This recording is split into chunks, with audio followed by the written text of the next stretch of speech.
ఒకవేళ ఆనదు శిక్ష ఉంటుంది అక్కడ. అంత క్రితం లేని రోగాలు వస్తాయి. అనేక రోగాలు నా నోటితో అనక్కర్లేదు, అవి తట్టుకోవడం కష్టం అవుతుంది. అందుకని ప్రమాణం చేయించి ఆయన ఓ ప్రమాణం చెప్పారు, సత్య విరోధముగా నేను ఈనాడు మొదలకు ఏ పని చేయను అని. అందుకని అంతకన్నా వంపలంటూ పోతాయని ఇచ్చేవాడికి ఏదో అయిపోతుందని కాదు. అది గ్రహించి ఆ దురభ్యాసాన్ని కాస్త మానుకోవాలి. దురభ్యాసం మానడానికి కూడా ఒక అమ్మవారు ఉంది.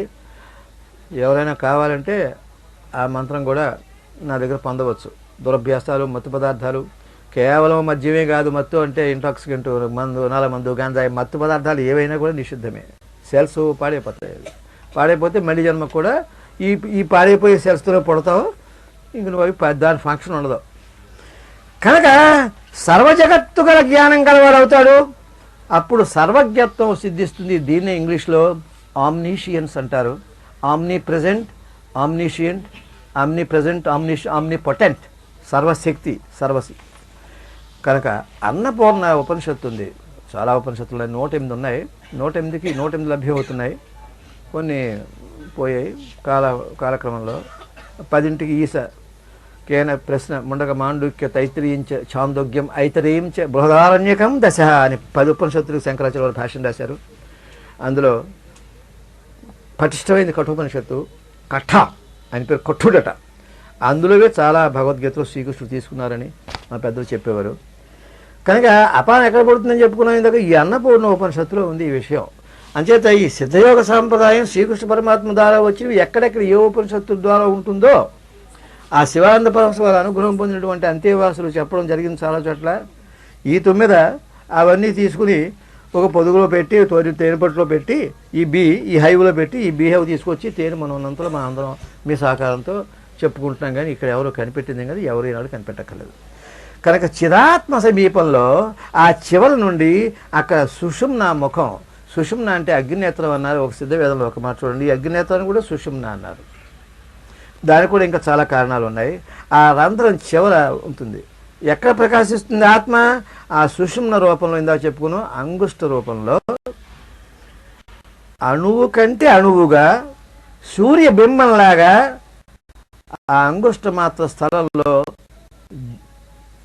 ఫ్లాష్ వస్తుంది. ఇందాక చెప్పుకున్నాం అది. ఇక్కడ ఒక అడ్వాన్స్డ్ పాయింట్ ఉంది, అది ఇప్పుడు కాదు. ఏంటంటే ఇందుగలడందు లేడని సందేహంబు వలదు, ఆత్మ చైతన్య స్వరూపమై ఇంత ప్రకాశిస్తున్నప్పుడు అక్కడే అంగుళంలో ప్రకాశిస్తుందా? ఏంటి ఈ మాట? ఈ మాట ఏంటి? దానికి సమాధానం ఏం చెప్పారంటే పెద్దలు, చిన్నపిల్లవాడికి నేర్పేటప్పుడు పలకండా పెద్ద ఆరాసి వాడి చేతిలో పెడతాం. పెద్ద కళ రాస్తాడా? అంచేత వేదాంత శాస్త్రం 3 కింద విభజించింది ఈ ప్రాణుల్ని. ఉత్తమాధికారి, మధ్యమాధికారి, మందాధికారి. మందాధికారికి చెప్పిన విషయం ఇది. 1వ క్లాస్ ఎల్కేజీ తర్వాత యూకేజీ తర్వాత అడ్వాన్స్ క్లాస్ ఉంటుంది. అది లుక్ హియర్ అని మ్యాథమెటిక్స్ గారు ఓ చాకు వచ్చుకుని అలా చొక్క వెళ్తాడు. అది దున్నపోతులా ఎంత ఉంటుంది, ఆ పీస్ ఎంత ఉందో అంత ఉంటుంది. ఎవడో లేచి, ఏం సార్ దానికి పరిమాణం, లెంగ్త్, బ్రెడ్త్ ఏం లేదు కదా, ఎలా పెట్టారే అని. వీడు బీఎస్సీ చదివిన తర్వాత రాజమండ్రిలో కరీర్ చదివి వీడు వచ్చేసి ఎలిమెంటరీ టీచర్ అంటే అది ఎంత అందమో, ఇదంత అందం, నోరు ముయ్యరా అప్పటికి అంతే, అది ఇప్పటికి ఇంత, ఇది నోరు ముయ్యి అంటాడు. ఎలిమెంటరీ క్లాస్ అనుకోవాలి. సపోజ్ 100, 100 ఒకటి అనుకుంటే లెక్క వస్తుంది, లెక్క వచ్చి ఈ సపోజిషన్ పోతుంది. అలా ముందు నువ్వు అనుకోవాలి. ఆ అనుకోవడం గురించి ఇక్కడ అంగస్వరూపంలో ఉన్నారు అని చెప్పారు. అది ఒక అధికార తారతమ్యాన్ని బట్టి ఉపాసన సౌలభ్యానికి చెప్పిన మాట. అది అక్కడే ఆత్మ యొక్క క్షయం కలుగుతుంది. ఎక్కడ పుట్టింది ఆత్మ? ఉపనిషత్తు ఏం చెప్పింది చూసండి. ఆత్మనః ప్రాణో జాయతే, ప్రాణంలోంచి ఆత్మ పుట్టింది. ఆత్మలో పుట్టాక ఎక్కడ పుట్టిన అక్కడ ఏ గుట, ఎక్కడికి పుట్టాను అక్కడికి ఏ గుట, నైజము ప్రాణికోటికి నన్న భాగవతంలో. ఎక్కడికి పుట్టాను అక్కడికి ఏ గుట, ఎక్కడ పుడుతుందో అక్కడ లయం అవుతుంది. అంచేత ఇక్కడ పుట్టింది మనసు, ఆత్మ, అక్కడే మళ్ళీ లయం అవుతుంది. కనుక నదులన్నీ ఎక్కడ, నదీనాం సాగరోగతి. ఈ నదులన్నీ ఎక్కడికి అక్కడే మళ్ళీ సాగరంలోకే, మళ్ళీ సాగరం అది సైక్లిక్. శ్రీకృష్ణ చేతిలో చక్రం అంటే అది అర్థం. అక్కడి నుంచి మళ్ళీ కిందకి ఇలాగ ఒక చక్రం కింద అలా. ఆ చేతిలో చక్రం అంటే ఏదో శిశుపాలను చంపేసింది చక్రం లేదంతా ఉంటుందేండో, ఇలాగేటేసి ఒరే సినిమాలు చూస్తుంటామే, ఊరికే ఏదో చెప్పారు ఇలాగా. బొట్ట ఆయన విసిరింది, చక్రం కాదండి, బొట్టెలు విసిరేస్తే ఆ బొట్టెలు కొట్టింది. ఈయన చేతులు ఏది ఉంటే లోపల ఏ సంకల్పించి చదువుతుంది, ఏది పట్టుకుంది కాదు. గడ్డి పట్టుకున్నాడు శ్రీరామచంద్రుడు, వజ్రాస్త్రం బ్రహ్మాస్త్రం వెళ్ళి పొడి చేసింది కాకిని, జయంతుడిని. ఏం పట్టుకున్నది? గడ్డిపోతా బ్రహ్మాస్త్రం అయింది ఇది. అలాగే ఆయన బుట్ట పట్టుకుని ఈ చక్రం అవగానే మనసులో అనుకున్న చక్రమే కొట్టేసిందండి. అది బుట్ట అండి. అది పువ్వులు తెచ్చి పోయడానికి బుట్టతో తెచ్చారు. అక్కడ ఆ బుట్ట కనిపించింది, దీనికి ఈ బుట్ట వచ్చుకుని కొట్టాడు ఇసేటు అనమాట. వదిలేయండి. కనుక ఆత్మ నుండి ప్రాణం పుట్టింది అని దీని భావం. కనుక ఈ అన్నపూర్ణోపనిషత్తులో ఈ మంత్రం చదువుతాను వినండి. ఉపనిషత్తులని శ్లోకాలు అనకూడదు, మంత్రము అనాలి. మంత్రము అంటే మననం చేయగలిగింది మంత్రం. ప్రాణక్షయ సమీపస్థం అపానోదయ కోటికం అపాన ప్రాణయోరైక్యం. చూడండి, రెండు ఐక్యం. అపాన నాకు ఆనందం కలిగింది నా ఉపనిషత్తు చూస్తుంటే. ఒక్కొక్క ఉపనిషత్తు తీసి నాదేదో ఒక పెద్ద ఉపనిషత్తు పుస్తకం ఉంది, అది తీస్తూ ఉంటే పల్లెనోడు పిల్లి మంగళ పిల్లిగా దొరికారు. అలాగే చూస్తుండే మరి చూస్తుంటే మనకి ఎక్కడ దొరుకుతుందా అని చూసి వెతుకుతూ ఉంటే అది అక్కడ దొరుకుతుంది అనమాట. చూడు, వజ్రాల వ్యాపారం ఇసుకతిప్పలు పెడుతుంటే ఈ రాయి వజ్రమో ఇది వైఢూర్యమో తీసుకుని చూస్తూ ఉంటాడు. ఎవరు చూస్తూ బారిది డేగ పైనుంచి వెళ్తూ దుష్టంతా మిఠాపట్టం మీద కింద పైనుంచి పొట్టం ఇక్కడ దాన్ని మనం కొట్టుకుపోతుంది. అలాగ చూస్తూ ఉంటే ఈ దొరికినవి ఒక చోట పెట్టుకుని అందరం కలిసి దాన్ని ఆనందిద్దాం అనేటువంటి ముచ్చటతోటి చెప్పే మాటలు. ఒక్క మాట వినండి. ప్రాణక్షయ సమీపస్థం అపాన ఉదయ కోటికం. అపాన అక్కడ ఉదయిస్తుందట చూడండి. అపాన ప్రాణయోరైక్యం చిదాత్మానం సమాశ్రయ. అక్కడ ముంచుతుంది వెళ్ళి. అప్పుడు ఇంకా అపానం లాగేది ఉండదు, ప్రాణం పైనే ఉంటుంది. పిల్లవాడు ఫుట్బాల్ తన్నాడు పైకి, మరి కిందకు వచ్చింది. ఎలా వచ్చింది? ఈ భూమి లాగింది. ఇది అందరికీ తెలుసు కదా, భూమికి ఆకర్షణ శక్తి ఉందని. దాని పేరే అపానం. గ్రావిటీ అన్నాడు పాశ్చాత్యుడు, అదే అపానం. ఏదో కాదండి, అపానానికి ఇంగ్లీష్ పదం గ్రావిటీ. వాడు నోటిని ఎవడో కనిపెట్టడం ఏంటి? నా బొంద ఈతల్లో అన్నీ ఉన్నాయి, వాడు ఏదో తీసుకొని చూపించాడు కనుక అది పేరు పెడుతున్నారు. అంతేగాని ఎవడో ఏది అన్ని ఈతలో ఉంటాయి. ఆ ఈతలో ఉన్నవే నీకు తడతాయి. నీకు తడితే కళ్ళు తెరిచాక పెన్సిల్తో రాస్తావు, అదేమో నచ్చి అంటావు, ఇది అంటావు, ఇది ప్రొపెల్లర్ అంటావు, ఇది విమానం అంటావు, తయారు చేస్తావు. కానీ వీడెవరు కాదు, అక్కడ అంతా ఆయన చేస్తాడు అక్కడ. కనుక అంగుష్ట స్థల మధ్య భాగంలో ఆత్మ యొక్క సమీపంలో ఈ ప్రాణానికి క్షయం కలుగుతుంది. ఆత్మలో నుండి ప్రాణం పుట్టింది కనుక అక్కడే క్షయం అవుతుంది. కనుక ఆత్మ నుండి ప్రాణం పుట్టింది అని భావము. పోతే ఇక్కడ ప్రాణం పుట్టిన చోటే లైవ్. ఇక్కడ ఒక అడ్వాన్స్ పాయింట్ చెప్పు చేస్తాను, రికార్డ్ అవుతుంది కనుక. యోగేశ్వరుడికి జ్ఞానికి ఎక్కడికో పైకి వెళ్ళదు, లోపలే క్షయమైపోతుంది, అక్కడే లోపల అణిగిపోతుంది. నతస్య ప్రాణ ఉత్క్రామంతి అత్రయో సమవిలీయంతే. లోపలే అణిగిపోతుంది, అక్కడ క్షయం అయిపోతుంది.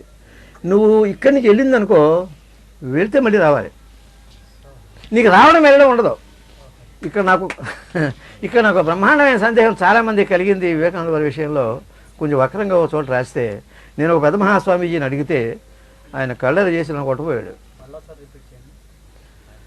బ్రహ్మరంధ్రం ఇక్కడ వివేకానంద వారికి ఇక్కడ బద్దలయ్యి రక్తం ఉందట. ఇక్కడ ఆ రక్తం ఉంటే ఈ ప్రాణం ఇక్కడి నుంచి బయటికి వెళ్ళిపోయింది అని రాశారు. అలా వెళ్ళిపోతే మళ్ళీ రావాలి. ఆయన మహాజ్ఞానికి లోపల క్షయం అయిపోతుంది, వెళ్ళేది ఉండదు, వెళ్తూ వస్తుంది, మళ్ళీ రావాలి. అది మిగిలిన వాళ్ళ జ్ఞానికి కాదు. కనుక నతస్య ప్రాణావుత్క్రామంతి అత్రైవ సమవిలీయంతే. అంటే జ్ఞాని యొక్క ప్రాణం పుట్టించోటే లీనం అయిపోతుంది, అంతే, ఇంక వెళ్ళడం ఉండదు. ఈ డాక్టర్లు వెళ్ళేటప్పటికి గోడ మీద ఇలా పెట్టుకుని ఉంటే అది ఏ కారణం చేతనో అక్కడ ఒక హెమరేజ్ పాయింట్ వచ్చి నరం చిట్లింది. కానీ ఈ జీవుడు వెళ్ళడం అనేది కాదు, రాయలేక. అది కందుకూరు మల్లికార్జునరావు ఇద్దరు రాశారు, దాన్ని ట్రాన్స్లేట్ చేసి. అక్కడ పుస్తకాలు రాసిన వాళ్ళందరూ సాధకులు అనుకోవద్దు. పుస్తకాలు రాసిన వాళ్ళ వ్యాపన్యాసాలు చెప్పేవాళ్ళు అందరూ సాధకులు కాదు. ట్రాన్స్లేట్ చేసిన వాళ్ళందరూ మహారుషులు కాదు. వాడి బతుకంతా ట్రాన్స్లేట్ చేయడమే, వాడి బతుకంతా ఉపన్యాసాలు చెప్పడమే, వాడు సాధన చేయడు, ఉపన్యాసాలు చెబుతూ ఉండమే. దీనికి ఆయన ఓ స్వామీజీ అన్నట్ట, ఏమండి మహానుభావుడు అంత పుస్తకం రాశాడు, ఆయన సాధన ఎంత గొప్పదో అన్నట్టు. బిబి కాదు కాదు, వాళ్ళు చేయాలి, ఎక్కడా ఏం లేదు, దీనికి ఉపమానం చెబుతా వీరు. కమ్రాడు కత్తులు కటాలు చేస్తాడు, యుద్ధం మాత్రం చేయలేనట్ట. ఎంత ఉపమానం చూడండి అమ్మా. వాళ్ళు చెప్పాలండి, వాళ్ళ జ్ఞానం చెప్పాలి. కమ్మరాడు అన్ని తయారు చేస్తాడు, వాడు చేస్తాడు యుద్ధం. నీకు చేస్తున్నాడు, మనకి రాశాడు అంతే. ఇవి రాశాడు, ఆ పుస్తకం ఇంత పుస్తకం ట్యాంక్ చేసి అలా రాశాడు, చక్కగా చేశాడు అంతే. అది అడుగు, నాకు తెలియదు అంటాడు. ఒక గ్రంథం ఉంది పేరొద్దు, ఒక ఆయన ఉన్నారు పేరొద్దు, అక్కడికి వెళ్ళి అడిగితే నాకేం తెలియదండి, అసలు సాధన లేదండి, ఊరికే నేను అనువాదం చేయగలను సార్, విద్వాన్ కనుక అనువాదం చేశాను, మీరు చదువుకోండి అట్లా వదిలే. ప్రాణం ఆత్మలో నిలవాలి. ఎప్పుడు నిలుస్తుంది? సుషుమ్నారంధ్రం చివర ఈ అపానం ప్రాణాన్ని ఐక్యమైన తర్వాత, అందుకు చెప్పు ఇందుకు సమయంలో ఐక్యం అయిపోయిన తర్వాత ప్రాణం దాని సహజ స్వరూపం ఆత్మ అందులో వచ్చిందిగా, అందులో ఇడవైపోతుంది. ఉప్పు సముద్రం నీళ్ళలో వచ్చింది, ఉప్పు నీళ్ళు పడిపోయింది, ఉప్పు నీళ్ళు కలిసిపోయింది కదా. ఉప్పు నీళ్ళు కలిసిపోయింటే ఉప్పు నీరు అన్నావు, కానీ నీటిలోంచి ఉప్పు వచ్చింది కనుక ఈ ఉప్పు నీటి సప్పు కలిసిపోయింది, ఉపనిషత్తుది. కనుక ప్రాణమే జీవుడు మనసు అని శృతి మనకి చెప్తోంది. కనుక ఈ జాత అయినటువంటి జీవుడు జేయమైనటువంటి ఆత్మలో ఎప్పుడు నిలిచి ఉంటాడు. జాత అంటే ఏం లేదు, ధ్యానం చేసేవాడు జాత, జేయం అంటే గోల్, ఆత్మ అనమాట. కనుక అది ధ్యేయాకారాన్ని పొందేస్తుంది. ఉప్పు నీళ్ళు కలిపితే ఉప్పు నీది అయిపోయింది. అంటే ప్రతిబింబం మనం, ఆత్మబింబం మనం ప్రతిబింబం. కానీ దానికి నేను విశ్వ సాంప్రదాయంలో బింబ ప్రతిబింబ న్యాయము అంటారు, నేర్చుకోండి. బింబ ప్రతిబింబ న్యాయము. అద్దం ఎదురుకుండా నుంచుంటాం, ఇలా దిద్దుకుంటాం. అద్దంలో మనం సహజం, అద్దంలో మనం బింబం, అద్దంలో కనిపించేది ప్రతిబింబం. ఇప్పుడు నువ్వు బింబం బాగుంటారంటే బొట్టు నువ్వు పెట్టుకుంటావా అద్దానికి పెడతావా అని అడిగింది శాస్త్రం. అద్దానికి పెట్టవుగా, నువ్వు పెట్టుకుంటే అద్దంలో కనిపిస్తావు, ఇలా అంటావు. కనుక బింబం జీవుడు ప్రతిబింబం, భగవంతుడు బింబం. అందుకని దేవుడిని ఉయ్యాలో ఊగించి ఇలా అయింది అట్లాడికి తెలియని వాళ్ళకి ఏమనిపిస్తుంది అంటే, నాస్తికులకి ఏడే దేవుడిగా ఉయ్యాలేంటి ఓపెన్ ఆ సాగండి తప్పు. నీకు ముచ్చటది, ఆయనకి ఏమక్కర్లేదు. అది తెలుసు, అందరికీ తెలుసు. అద్దం ముందు నుంచుంటే అద్దానికి ఎట్టకూడదు, నువ్వు పెట్టుకుంటే అందంగా కనిపిస్తావులే, చూసుకుంటున్నావు. కనుక మనం జీవుడు ప్రతిబింబం, ఆయన బింబం. నీ ప్రతిబింబం నువ్వు బాగుండాలంటే ఆయన ఆనందించాలంటే నువ్వు బాగుండాలనుక నీ ముచ్చట కోసం నువ్వు పెట్టుకోవాలి. అంత బొట్టు పెట్టుకుంటున్నావు అంటే నీకేమైనా ఇబ్బంది అని అడిగారు టెక్నాలజీ కృష్ణాచార్య గారు ఒక కొలీగ్ని. అంత పెట్టుకుంటారేమిటంటే బొట్టు అంటే నీకేమైనా ఇబ్బంది అని అడిగట్టాడు. అదే బుడికి అడుగుతున్నారు అన్నట్టు, నా ముచ్చట గురించి నేను పెట్టుకుంటున్నాను అన్నట్టు. ఆయన చాలా దెబ్బలాంటి మనిషి, క్వారల్స్ మ్యాన్, చాలా టుక్కిలంటే అంటారు ఇంగ్లీష్, టుక్కిలన్స్ ఎక్కువ. ఈయన వేళాకోళం చేస్తున్నాడు, అంత బొట్టు పెట్టుకునే ఉండవు అన్నట్టు. నీకేమైనా ఇబ్బంది నేను పెట్టుకున్నాను అదిలో ఉండగా, అంత పెట్టుకున్నాను, జస్ట్ సైజు తగ్గించుకున్నాను. ఇది అన్నీ హేతువాదాలండి. ఇందాక చెప్పుకున్నాగా తార్కికుడు మర్చిపోయింది, ఇందాక ఒక చిన్న విషయం స్లిప్ అయింది. ఈ జ్యోతిష్కుడేమో ఆకులు అన్నాం కదా ఇందాక, వైద్యుడేమో కూరలేమో అది వాతం ఇదని ఆయన వచ్చేసాడు. గాయకుడు తార్కికుడి స్లిప్ అయింది. తార్కికుడు ఏం చేశాడంటే నెయ్యి పట్టుకొస్తున్నాడు, అలా పట్టుకొస్తాడు అన్నమాట. గిన్నెకు నెయ్యి ఆధారమా, నెయ్యికి గిన్నె ఆధారం ఇలా అన్నాడు, అది ఊగిపోయింది.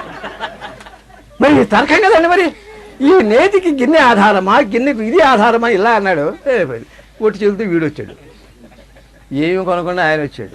అర్థమైంది కదా విషయం, ఎంత రమణీయంగా ఉందో చూడండి. ఇవి కావు అంచేత గురువు కావాలి, సాధన కావాలి. గురువు కావాలి, సాధన కావాలి అంటే ఎవరికి ఎక్కదు.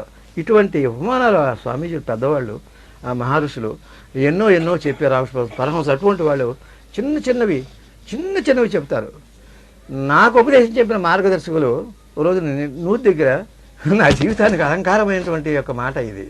ఈ ప్రాణం ఇది చేయటానికి మీరు అందరూ వెళ్ళడం అవసరం. ఆ రోజు నీళ్లు తోడుకుంటాం కదా బకెట్ తోటి, ఇలా తోడుతుంటే గిలక ఉండే, ఇనప గిలక. నన్ను పిలిచారు, ఇలా రా అన్నారు. నీళ్ళు తోడితే బిందె నిండింది. చూడు, నేను 10 సంవత్సరాలు అయింది ఈ గిలక కొని. ఆ గిలక మధ్య భాగం స్టీల్ లాగా తెలుపు ఎక్కిపోయింది, వెండిలాగా. ఇది తాడు. ఈ తాడుతో నిరంతరం లాగడం వల్ల ఇది తెల్లబడిపోయింది. మన ఇక్కడ లాగితే ఎందుకు తెల్లబడతారా, ఇక్కడ లోపల ఎందుకు లోపలికి వెళ్ళవు? నిజంగా నా తెలిసి ఆయన చదివేం లేదు. రామకృష్ణ సార్ 5వ క్లాస్ కూడా చదువుకోలేదు. ఆయన ఏం చదువుకున్నారండి? ఆయన ఏం చదువుకోలేదు. చదువు అంటే ఇది మన చదువు, మన చదువు మనది. అందుకనే రవీంద్రనాథ్ ఠాగూర్ అన్నారు, the illiterate priest of Dakshineswar అని దండం పెట్టారండి రామకృష్ణ వారికి. లిటరసీ వేరు, ఎడ్యుకేషన్ ఇవన్నీ పొందులండి. The illiterate priest of Dakshineswar అని ఇలా అన్నారంట బెంగాల్ నుంచి. ఆయన గాంధీ గారు నమస్కారం పెట్టుకున్నారు. Illiterate priest. ఠాగూర్ గారికి ఆయన ఉత్తరం రాశాట, మీరు ఇలా అన్నారు రామకృష్ణ వారిని, చాలా సంతోషం. ఆ, మీ ఆశ్రమంలో నేను నెలలు ఉన్నాను, రమ్మన్నా కోరితే గాంధీ గారు వస్తానంటే నేను ఒక నిమిషం అయితే వస్తానన్నట్ట. ఎవరు? గాంధీ గారు. ఏం చెప్పండి అన్నారు ట్యాగోరు. మీరు రోజుకు ఒక కథ చెబితే నేను వస్తానంటే అలాగే చెప్తాను. చూడండి ఎంత అందంగా చిన్న పిల్లలాగా. మీరు రోజుకు ఒక కథ అంటే మామూలు కథలు మరి అవి అక్కడ కథలు. మీరు రోజుకు ఒక కథ చెబితే నేను వస్తానండి అని గాంధీ గారు అంటే తప్పకుండా చెప్తాను రండి అన్నట్ట. అలా నెలలు ఉన్నారు, కథలు రాశారు. Hungry stones and other stories అని ఒక పుస్తకం ఉంటుంది, చదవండి. Hungry stones and other stories. Stone hungry ఏంటండి? ఇప్పుడు వద్దండి, అవి చెప్పాలంటే చాలా ఉంది, ఏవో చదువుకున్నాం. Hungry stones and other stories అలా ఉత్పన్నమైంది అది. అటువంటి మహా ధ్రువతారలండి. ఈవేళ అనేక కారణాల వల్ల ఈ జనరేషను, వారు తప్పు కాదు, పెద్దల తప్పులు, గైడ్ చేసేవాళ్ళు తప్పులు, ప్రజలు పాపం చేస్తే రాజు తప్పు, శిష్యుడు పాపం చేస్తే రాజు గురువు తప్పు, పిల్లలు తప్పు చేస్తే తండ్రి తప్పు, స్టూడెంట్ తప్పు చేస్తే గురువు తప్పు. వాళ్ళు కంట్రోల్ అయ్యేది, వీళ్ళని అనకూడదు. కనుక ప్రతిబింబ స్వరూపుడైన జీవుడు కనుక ఈ దేహత్రయ ఉపాధి నుండి ముక్తుడై బింబస్వరూపంగా అయిపోతాడు. దాన్నే వేదాంత శాస్త్రం సత్తా స్వరూప మాత్రం అంటాం. ఇంకొక చెప్పి బ్రేక్ ఇస్తాను. జీవుడు మనకి ఇవాళ విశ్రాంతి లేదు. విశ్రాంతి లేకుండా ఎందుకున్నాడంటే ఈ ప్రాణాపానాల కలయిక వల్ల. ఒక 2 గంటలు ధ్యానం చేసుకుని ఇందాక చూడండి, మొట్టమొదటి అరగంట కొంచెం ఒక్కపోసింది. ఏట్రా ఇది తీసేయమన్నాను, వీళ్ళు తిట్టుకుంటారేమో, ఈయన ఎక్కడ దొరికారో ఫ్యాన్ తీసేసాడు అనుకుంటారు, ఒక్కబోస్తుంటే ఎలా చేస్తారు, నీకు ఉంటే ఈయన సొమ్మేం పోయింది అనుకునే ఉండొచ్చు. అనుకోరు. అనుకుంటే దానికి ఏం చేయాలంటే అప్పుడు చెప్పడానికి వీలైతే తర్వాత అరగంట పోయి సర్దుకుని చూడండి. అందరికీ లెవెల్ అయింది అంటే స్టార్ట్ అవుతుంది. ఒకళ్ళ దగ్గర అలా స్టార్ట్ అలాగ వాటర్ 5 minutes లెవెల్లాగా స్టార్ట్ అవుతుంది. తర్వాత 35 నిమిషాలు 40 నిమిషాలు అయ్యాక హ్యాపీగా ఉంది చూడండి. ఈ ఒక్కలేదు. కారణం ఏంటి? లోపల మనం ఈశ్వరులతో పట్టుకున్నాం. అక్కడ ఎయిర్ కండిషన్ చేస్తారు ఆయన, ఈ లోపలే మనం ఫ్యాను, అక్కడ మ్యాగ్నెటిక్ పవర్, ఇక్కడ కరెంటు, పైన కరెంటు, మ్యాగ్నెటిక్ ఫీల్డ్ అక్కడ. ఇది ధ్యానం నిలవదు. ఆ ఫ్యాన్ వేసేసుకోవడం. ఎందుకు వేసుకోవాలి ఫ్యాను? అప్పుడు బ్రహ్మానంద స్వామి ఏమన్నారంటే, అలా ఒక్కబోసినప్పుడు మీరు ఒక మంచును కౌగిలించుకున్నట్టు, ఐస్ అలా కాగలించుకున్నట్టు, చలిపరత మీద ఉన్నట్టు, ఓహోహో తెలియస్తున్నట్టు నువ్వు అనుకుని చూడు అన్నారు. నేను ఇందాక అనుకున్నాను అలాగా, అది చెబుదాం అనుకున్నాను, చెప్పాను. అంచేది ఒక మానసరోవరంలో ఆ శీతల ప్రదేశంలో ఓహో చల్లో ఐస్ బెడ్జెస్ మీద అలా అక్కడట్టుగా భావించుకో. నీ భావంలో ఉన్నంత భావంలో ఉంది. భావం రంజిల్లేడు ఉన్నాడు భర్తగారి, ఆ భావంలో ఉంది. అలా అనుకుంటే నేను చల్లబడుతుంది ఒళ్ళు అని బ్రహ్మానంద స్వామి రామకృష్ణ రాఖాల్ మహారాజ్ అంటారు ఆయన్ని. ఆ గ్రంథంలో ఉంది, ఒక్క మాట చూడండి మీరు. అలాగే వేడి చేసినప్పుడు ఇలా అనుకోవాలి, చలి చేసినప్పుడు వేడి అనుకోవాలి. అపానం ప్రాణంలో ఐక్యం కానంత వరకు ఈ జీవుడికి మనసుకు ఏకాగ్రత ఉండదు. వీడు ఏకాగ్రత అనుకునేది ఏకాగ్రత కాదు. అగ్రమం అంటే ఓంకారం. అక్కడ ఓంకారం ఓం అనే నాదం దగ్గర ఆగిపోతే కళ్ళు తెరిచాక హ్యాపీగా ఉంటుంది మనసు. అంతక్రితం ఏదో దుఃఖం పీడిస్తోంది అన్నది, నాకు అలా బాగోలేదు ఇలా బాగోలేదు నేను అనుకుంటున్నాను అలా ఇలాగ మనసు చాలా చంద్రవందరగా ఉంటున్నప్పుడు ఏం చేయాలంటే ధ్యానం చేయాలి, జపం చేయాలి, ప్రాణాయామం చేయాలి. ప్రాణాయామం దుఃఖాన్ని పక్క తీసుకెడుతుంది. నా గురునాపి విచాల్యతే, దుఃఖం ఎంత దుఃఖం కూడా గురునాపి ఎంత గురువైన దుఃఖం కూడా చెలించకుండా చేసేటువంటి శక్తి ఈ ప్రాణాపాన ఐక్యంలో ఉంది. అది చేయకుండా మనం దానికి ఆహారం ఇస్తే అది ఇంకా ఎక్కడికో పెట్టేస్తుంది. ఆ మనసు ఓ పని చేయదు. అది అక్కడికి వెళ్లకుండా గబగ మనం ఏమనుకుంటామంటే మనసు బాగున్నప్పుడు చేసుకుంటాం. మనసు నీ బొంద బాగుంటుంది. ఏం బాగుంటుంది మనసు నీకు బాగుండేది ఎప్పుడు? తాగితే మరవలేదు, మరిస్తే తాగలేదు. నీ బొందలు మరవాలి. తాగితే మరవలేడు, తాగకపోయో నువ్వు తాగి మాని చూడాలి. తాగితే మరిచినట్ట, మరిచి తాగలేట, తాగక ముగిపోయిందా? అంచేది ఏంటంటే నువ్వు చచ్చినట్టు ధ్యానం చెయ్యాలి. జపం చేస్తే పోతుంది అది. అంటే లక్షల జపం చేయమని చెప్పారు శారదామ్మ గారు. ఏదైనా వచ్చింది లోపలికి వెళ్ళిపో, జపం చెయ్యి. ఆ చేసేదే దాని మళ్ళీ ప్రత్యేకించి ఇంకోటే ఉండదు. ఆ నువ్వు చేసేదే పటన్సీ పెంచుతూ ఉంటే లోపల క్లియర్ అవుతూ ఉంటుంది. ఈ మనసు యొక్క చల్లం తగ్గలాగా ఏకాగ్రత తీసుకొచ్చి కళ్ళు తెచ్చినప్పటికల్లా హ్యాపీగా ఉంటుంది. మొట్టమొదటి 45 నిమిషాలతో కూర్చున్నాం మనం. 1 hour పూర్తిగా లేదు. ఆ 35 minutes అయ్యాక మేమందరికీ అనుభవమే. కొంచెం చలనం నిశ్చలం వచ్చింది చూడండి. అలాగే ఇంకో గంట మనం ఏదో ఉపన్యాసం ఏదైనా కొంచెం కంగారు ఇంకో గంట కూర్చుంటే చాలా హ్యాపీగా ఉంటుంది. మాట్లాడకూడా బుద్ధి అయ్యదు. ఇలా ఒక గంట కూర్చుంటే బాగుంటుందిరా అని సాధన చేస్తున్న కొద్దీ అది అభ్యాసం అవుతుంది. అభ్యాసం కుశ విద్య. కనుక ఊర్ధంగా వెళ్తున్న ప్రాణాన్ని అపానం కిందకి లాగుతూ ఉంటుంది, మళ్ళీ అపానాన్ని పైకి లాగుతూ ఉంటుంది. దీనికి చెప్పడం కాదండి, ఏదైనా మాట్లాడామంటే ప్రమాణం కావాలండి. ఇది నా ప్రమాణం అంటే కుదరదండి. మన భారతదేశంలో ప్రకాశంలో ఆనందింపజేసేటువంటి దేశం మన భారతదేశం. ప్రమాణం వేదం చెప్పాలి, ఉపనిషత్తు చెప్పాలి.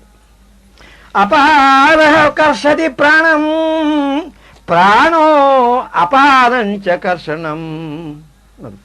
ప్రాణం దాని లాగుతుంది, దీని లాగుతుంది అంటే ఏమిటండి మీ ప్రాణం అక్కడ అడిగితే ఇదిగో ప్రమాణం. అపాన కర్షతి ప్రాణం ప్రాణోపానం చ కర్షతి. శృతి అంటే వేదం. ప్రాణాపాన సమాక్షిప్త తదా జీవన విశ్రమేత్. అప్పుడు కానీ జీవుడికి విశ్రాంతి లేదు. చాలా టైర్సంగా ఉందండి, చాలా ఆలస్యంగా ఉంది, నీరసంగా ఉందండి, నాకు రెస్ట్ లేదండి, అది లేదండి, నిద్ర చాలదండి అన్నాం అనుకోండి, ఇవన్నీ ఒట్టివి. ధ్యానం చేస్తే నిజమైనటువంటి రెస్ట్ అక్కడ ఉంటుంది, నిజమైనటువంటి విశ్రాంతి ఉంటుంది. విశ్రాంతి లేదని పడుకుంటే, నిద్ర మాత్రం వేసుకుంటే పడుకుంటే కొంప మునుగుతుంది. నిద్ర తమోగుణ లక్షణం, మళ్ళీ తమస్సు కిందకి లాగుతుంది. ధ్యానం చేసి చూడండి. అంచేత relaxation, meditation is relaxation and you will get full rest in meditation అన్నారు యోగేశ్వరులు. యోగానంద సార్ ఎటర్నల్ క్వశ్చన్ చదవండి ఒక మాట. కనుక భూమి నుండి ఆకాశంలో చాలా దూరం వెళ్ళిపోతే ఈ భూపతి దాటి పైకి వెళ్తే కిందకి రాదు. కనుక ఇది ఒక స్థానానికి దాటి పైకి వెళితే కిందకి రాదు, కానీ అక్కడ ఉండిపోతుంది. అప్పుడు ధ్యానం సిద్ధిస్తుంది. చూసారా, ఈ బాల్ పైకి వెళ్ళింది అనుకోండి రాదు. గ్రావిటేషన్ పుల్ బయట మరి స్పుట్నిక్స్ ఏరోప్లేన్స్ ఇవన్నీ వెళ్తున్నాయిగా పైకి, కిందకి లాగదండి. ఆ పరిధి భూపరిధి దాటిపోయింది, గ్రావిటేషన్ రీజియన్ దాటి పైకి వెళ్ళిపోయింది, ఇంకా రాదు, ఇంకా కిందకే పైనే ఉంటుంది. అంటే ఇది అపానం లాగేది లేదు. కనుక ఈ ప్రాణాపాన సంఘర్షణ ఆగాలే. ఈ యుద్ధం ఆగాలంటే, శాంతి కావాలంటే యుద్ధం చేయాలి. శాంతి కావాలంటే యుద్ధం చేయడం ఉండదు. యుద్ధం చేస్తేనే శాంతి. నక్షత్రం నక్షత్రం యుద్ధం చేస్తేనే కదా శాంతి వచ్చింది. అంటే ఈ యుద్ధం జరుగుతూ ఉండాలి, అప్పుడు శాంతి అక్కడ. కనుక భూమి నుండి చాలా దూరం వెళ్ళాలి. కనుక ఈ ఆకర్షణ శక్తి వాటి, అలాగే భూమి, ఇది భూమి, ఇక్కడ భూమి మూలాధారం భూమి. ఈ మూలాధారం భూమి నుంచి పైకి సహస్రానికి వెళ్తే ఒక స్థితి దాటిపోయిన తర్వాత నీకు అపానం కిందకు రాదు, అక్కడ ఉండిపోతుంది. కనుక నీకు నిశ్చలత వస్తుంది. అది ఎంతసేపు ఉంటుంది? నీ సాధన బలం కొద్దీ ఉంటుంది. ఆ సాధనా బలం దిగిపోతే మెల్లిగా అంశ దిగుతూ ఉంటుంది. సవికల్ప సమాధి అని, నిరుకల్ప సమాధి మాట కాదు ఇది, సవికల్ప సమాధి. ఏమంటే ఎప్పుడు వేస్తారు అని అడిగితే ఆయన అనేవారు మా గురువులు, ఏమో నాకేం తెలుస్తుంది, అక్కడ బలాన్ని బట్టి ఉంటుంది, ఆ బలాన్ని బట్టి చూసుకోవాలా. ఆయన దింపుకుంటాడు, ఆయన దింపుకుంటే ఆయన దింపుకుంటాడు, లేకపోతే మానుకుంటాడు. మనకేంటంట చూడండి మాటలు అలా ఉంటాయి వారి మాటలు. కనుక భూమి ఆకర్షణ ఎలాగా? భూమి అపానం, అపానం అంటే చంద్రుడు, ప్రాణం అంటే సూర్యుడు. కనుక చంద్రుడి వల్ల భూమిలో మనకి ఓషధులు వస్తున్నాయి, ఓషధ వల్ల అన్నం వస్తుంది, అన్నం వల్ల ఈ భూతాలు కలుగుతున్నాయి. అందుకని అన్నాద్ భవంతి భూతాని పర్జన్యాద్ అన్న సంభవ. చదువుతున్నాం, భగవద్గీత చదవాలి అర్థం చదవాలి. ఒక ఆయన చిత్తి కాలుతూ ఉంటే ఒక శ్లోకం చెప్తాను, అర్థం చెప్పవా అన్నాడు ఒక ఆయన నన్ను పరీక్ష చేసి గేలు చేద్దామని. నేను నమస్కారం పెట్టి, మహానుభావులే పెద్దలే మాకు ఏం అర్థం కావటం లేదు అన్నారు. చిన్నవాడిని నాకేమర్థం అవుతుందండి, నాకు తెలియదండి, తెలియదని అర్థం కాలేదని చెప్పగలను తప్ప నాకేం అర్థం కాలేదంటే, ముద్దొచ్చేలా చెప్పు, బాగా చెప్పు, నాకు బాగుంది బాబు, చాలా సంతోషం అన్నాడు. ఏమర్థం అవుతుందండి? ఇది అర్థమయ్యేది కాదు, లోపల అర్థం కావాలి. అందుకని గురుముఖైక విద్య అది భగవద్గీత, భగవంతుడి యొక్క గానం. కొన్ని శ్లోకాలు ఉన్నాయి అర్థం కావు, గురువు చెప్పాలి. ఎలా చెప్పాలి? ఆయన కళ్ళు మూసుకుని యోగ విద్యలోకి వెళ్ళి ఇక్కడ ప్రవేశపెడితే చెప్పాలి, లేకపోతే అలా టచ్ చేసి ముట్టుకుంటే చెప్పాలి, స్పర్శిస్తే చెప్పాలి, దృష్టిపాత వస్తే చెప్పాలి. చాతుర్వర్ణ్యమయా సృష్టం గుణకర్మ విభాగయోహో. ఇది ఒక శ్లోకం, చాలా పటిష్టమైంది. Small break. ఈ అశ్విని దేవతలు వైద్యులు. ఈ మన దేహంలో రెండు ఉన్న వాటికి ఇవి కనుక ఈ మంత్రాలు చేస్తే బాగుపడతాయి. వైద్యం చేసుకోవద్దని కాదు, ఆ వైద్యం కూడా పనిచేయాలంటే ఇవి చేయాలి. కేవలం ట్యాబ్లెట్ వేసుకుంటేనే అది పనిచేస్తుందా? కేవలం ఎరువులు వేసేస్తేనే భూ పండిస్తుంది ఏమిటి? ఆ లోపల ఉన్నటువంటి ప్రాణశక్తి, ప్రాణం అంటే ఏమిటో ఇందాక మనం చెప్పుకున్నాం, అది అనుగ్రహించాలి. అంచేది ఈ అశ్విని దేవతల యొక్క వృత్తాంతం అన్నయ్య వృత్తాంతంలో వచ్చింది, వాటి వృత్తాంతం ఉంది. ఆ అశ్విని దేవతల యొక్క అనుగ్రహం ఎలా కలుగుతుందో ఒక ఆఖ్యానం చెప్పారు. ధౌమ్యుడు అనే ఒక పురోహితుడు, పాండవుల యొక్క పురోహితుడైన ధౌమ్యుడు. ఆ ధౌమ్యుడు చాలా స్ట్రిక్ట్ డిసిప్లినరీన్, మంచి క్రమశిక్ష కలిగిన వాడు. ఎనప ఉక్కు మనిషి, కాషాయ సద్దంతి అని ఒక బిరుదుట ఆయనకి. అంత ఇదనమాట. ఇంగ్లాండ్లో థామస్ ఆర్నాల్డ్ అని ఒక టీచర్ ఉండేవాడు. ఆ థామస్ ఆర్నాల్డ్ అలా ఉండేట, అంత స్ట్రిక్ట్ హిట్లర్ అంటారు అలాగనమాట. ఓ శిష్యుడి పేరు ఉపమన్యుడు, బాబు చెప్పేస్తాను. ఆ ఉపమన్యుడి శిష్యుని పిలిచి, నువ్వు ఊరు గొడ్లన్నింటినీ ఆవులను అందరిని అరణ్యంలోకి తీసుకెళ్ళి తోలుకొచ్చి మళ్ళీ పట్టుకొచ్చి ఎవరింటో తోలి, నీకు ఏమి ఎవరో ఏమి పట్టుకెళ్ళడానికి వీల్లేదు, ఏం తింటావో తినని, ఏమి పట్టుకెళ్ళి సాయంకాలం ఏం తింటాడో ఏం తిన కూడా పంపించాడు. ఉపమన్యుడు ఈయన మహర్షి, ఈయన ధౌమ్యుడు పంపించారు. ఊరు గొడ్లుంటా చూసారండి, సేవ కావాలండి అని ఈ ఆవులన్నింటి 50 మంది తోలుకెళ్ళి 50 మంది వస్తున్నాడు. వస్తుంటే ఏం తినొద్దన్నారు కదా, మీకు ఏం తింటావో తిను, నువ్వు బతుకు ఏం పట్టుకెళ్ళి అన్నాడు. ఎలా నేను నీరసంగా ఏం తిన్నావు అని అడిగారు. అంటే పళ్ళు తిన్నాను అన్నాడు. నువ్వు రేపటి నుంచి పళ్ళు తినడానికి వీలేదు అన్నాడు. మళ్ళీ తోలుకెళ్ళాడు. అలా రోజు వెళ్తుంటే మళ్ళీ వచ్చింది. ఎలా ఇంకా అలాగే దొంగలా ఉన్నావు, ఏం తిన్నావు అన్నాడు. ఏం తిన్నావు ఏంటంటే, పళ్ళు తినొద్దున్నావు కదా, ఆకులు తిన్నాడు. నువ్వు కూడా తినడానికి వెళ్ళాను. పళ్ళు తినొద్దుట, ఆకులు తినొద్దుట, ఏమి తినొద్దుట, పళ్ళు తినదు, పాలు తాగదు కదా, పాలు లేదు.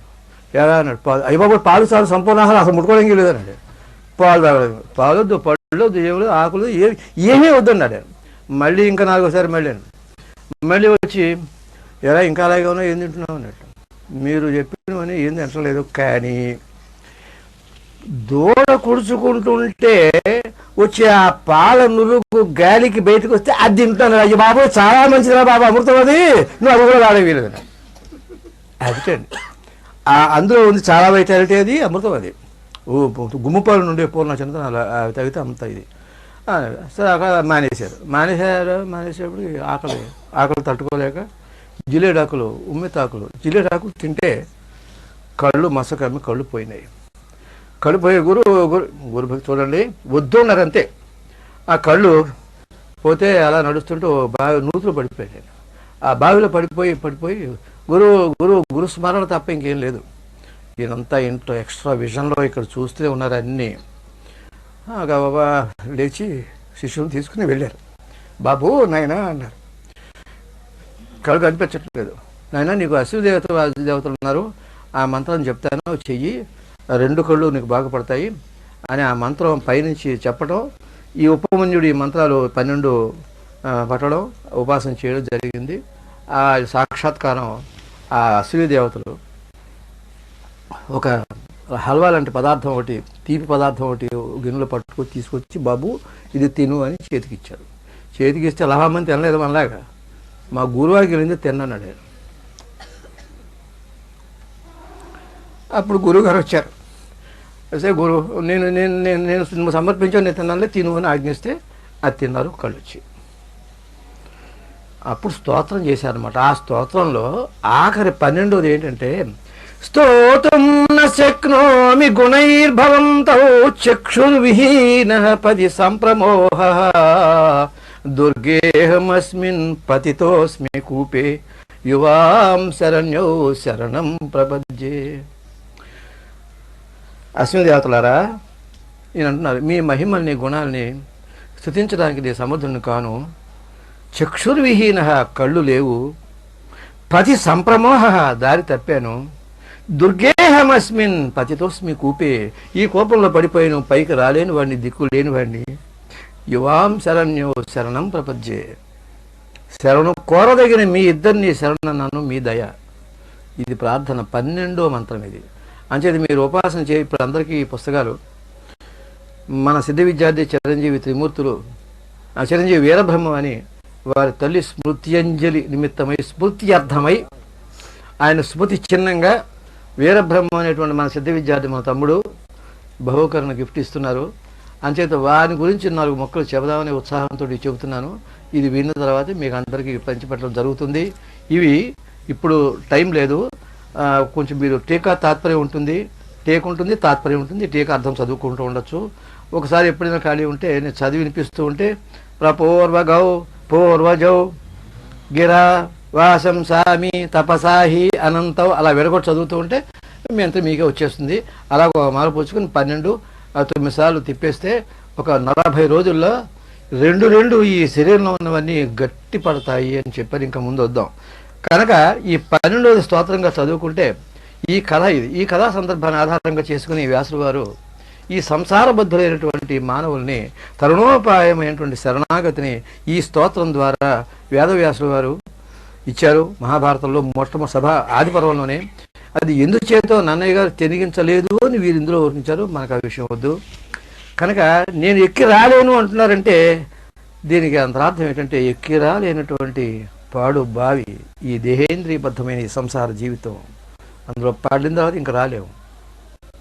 సంసార కోపం అన్నారు. ఇక్కడ కూడా కోపదం వచ్చింది శంకరాచార్యులు. సంసార కోపం అతి ఘోరం అగాధం మూలం అన్నారు. అలాగా ఎక్కి రాలేనటువంటి పాడు బావి ఈ దేహేంద్రియబద్ధమైన ఈ సంసార జీవితం. సంసార జీవితం అంటే పాడు బావి. కానీ